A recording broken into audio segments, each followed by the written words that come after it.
So don't stop. Keep at it. Don't change your course, no matter what customers tell you.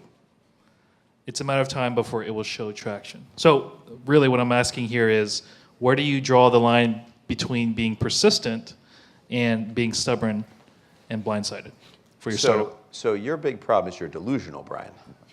That's what it is. Okay. All right. So you have being delusional.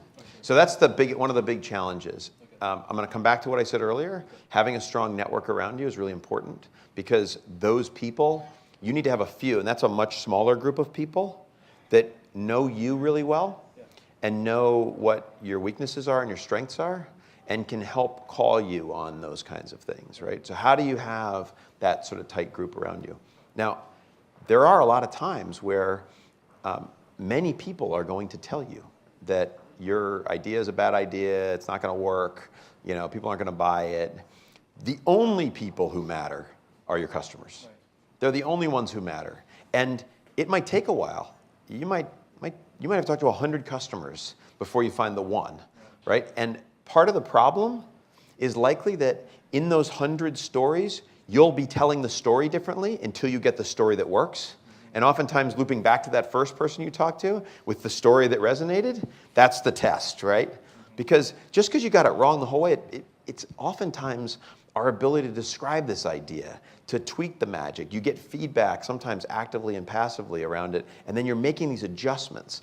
So if you're really good at it, you're constantly making these adjustments to your story, and that's what's telling you whether to keep going in a direction or not.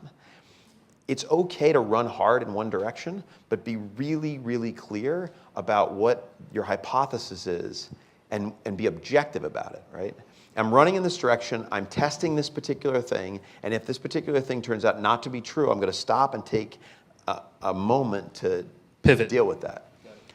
I don't know if it's pivot, it's sort of an overused term. You can tell when it's being used in weird ways outside of the startup world that it's already, you know what jump the shark means? That notion Fonzie. You guys are too young. You have no idea. I know it. I know. Well, you guys are old. Okay. Anyway, so look, I think what it is you're constantly making course corrections and you're making adjustments based on new information, and being really clear about that notion of sort of tacking towards your end objective.